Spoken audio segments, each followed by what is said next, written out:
Bonjour tout le monde. Alors aujourd'hui on va parler d'un sujet qui est d'actualité, à l'époque 2021-2022, c'est la vaccination. Tout le dogme vaccinal repose sur des prémices qui sont fausses. Alors je vais d'abord vous encourager à lire un livre passionnant qui s'intitule « Pour en finir avec Pasteur, un siècle de mystification scientifique » de Éric Ancelet. Alors vous allez sur YouTube, vous aurez aussi une vidéo d'Éric Ancelet qui a eu la gentillesse de faire un résumé de son livre en 40 minutes. Vous faites une recherche Éric Ancelet, A-N-C-E-L-E-T, vous trouverez ça tout de suite. Les gens nous disent, oui, mais les vaccins, ça a quand même permis de éradiquer des maladies, des maladies graves, des épidémies. Tout cela est faux. C'est la raison pour laquelle, moi, je ne milite pas comme beaucoup, pour la liberté de vaccination. Je milite simplement pour que la vaccination disparaisse et qu'on n'ait même plus le choix entre se faire vacciner ou ne pas se faire vacciner. La vaccination doit se retrouver au musée des horreurs de la civilisation moderne. Je pense que nos petits-enfants nous demanderont « Comment avez-vous pu faire ça ?»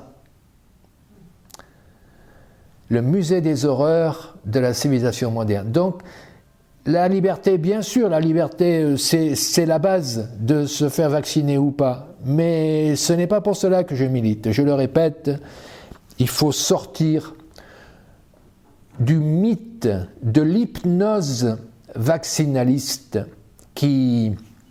dans laquelle on a été plongé depuis maintenant quelques 120 ans, depuis l'époque de Pasteur, par des lobbies et par un marketing éhonté, honteux et pernicieux de tous ces laboratoires pharmaceutiques, etc., l'industrie du médicament. Alors je vais vous résumer la question des vaccins en 4 points.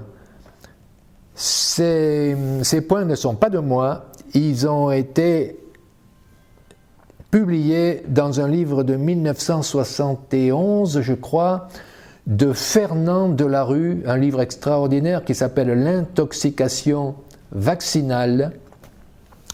Fernand Delarue qui a été le président et fondateur de la Ligue nationale pour la liberté de la vaccination. Premier point, à égalité de niveau de vie, les maladies infectieuses évoluent selon des courbes parallèles dans les pays vaccinés et dans les pays non vaccinés. Premier point.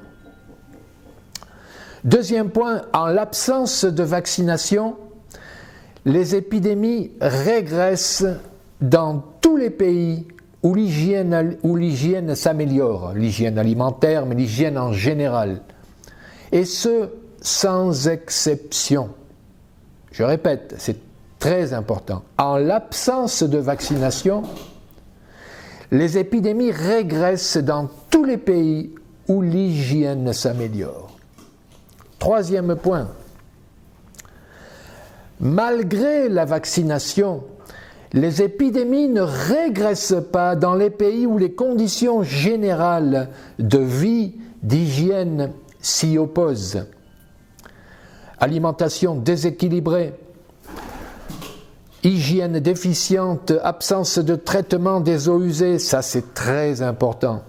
Exploitation sociale, conditions de vie dégradantes. Dans tous ces pays-là, vous aurez beau vacciner, vous n'obtiendrez aucun résultat sur l'amélioration et la disparition de ces maladies. Quatrième point, donc, c'est un résumé. Rien ne permet d'affirmer que les vaccinations ont fait disparaître ou reculer les épidémies. Tout indique au contraire une évolution indépendante des unes et des autres, les vaccinations et les maladies. Donc il faut sortir de cette croyance, c'est un dogme, c'est une secte religieuse, les gens qui croient que les vaccins ont fait disparaître des maladies, c'est une secte. On croit pas, vous voyez, c'est le credo.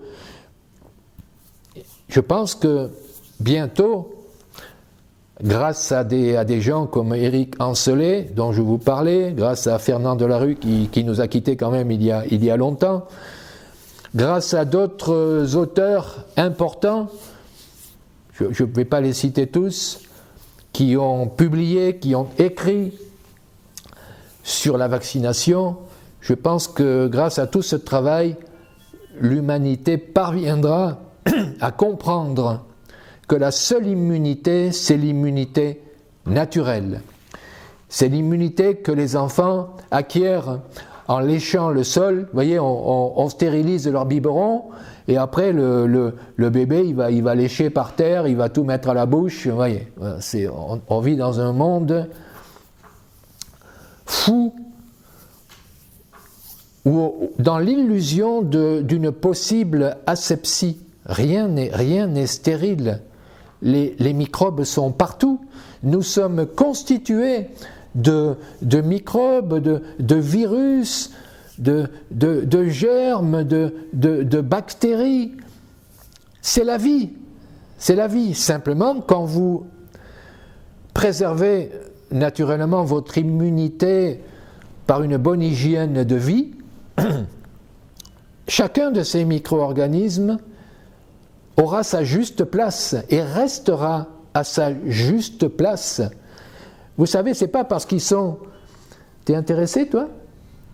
C'est pas parce qu'ils sont tout petits que ces micro-organismes, virus, bactéries et autres, ont moins le droit de vivre que nos chiens, nos chats ou nos petits pigeons.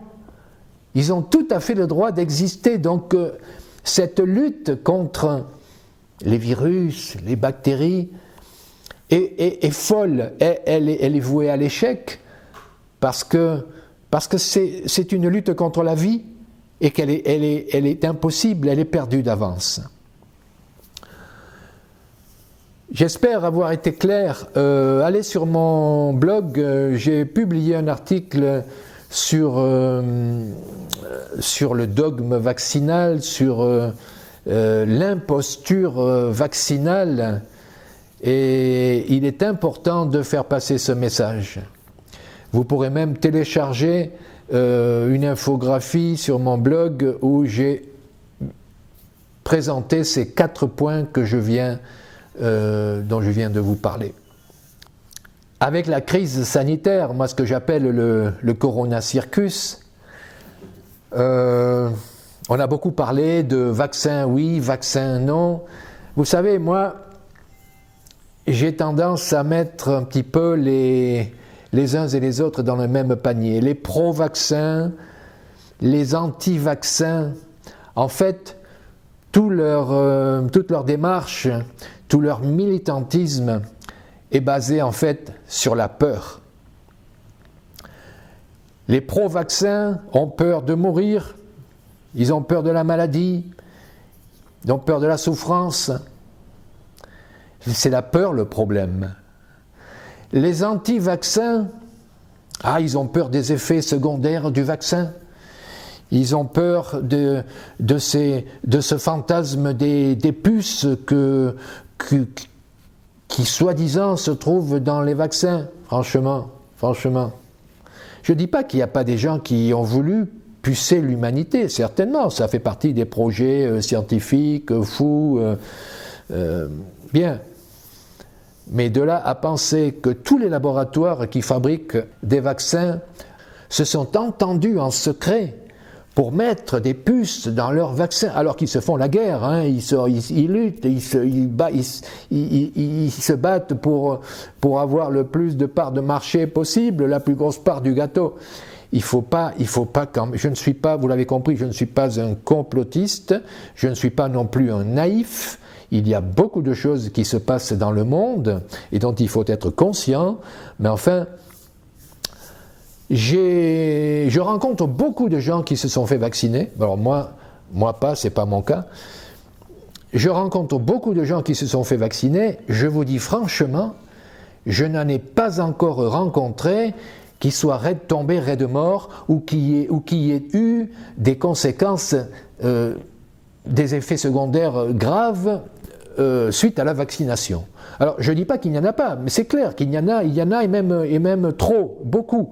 Mais enfin, je veux dire par là, ils ne tombent pas comme des mouches.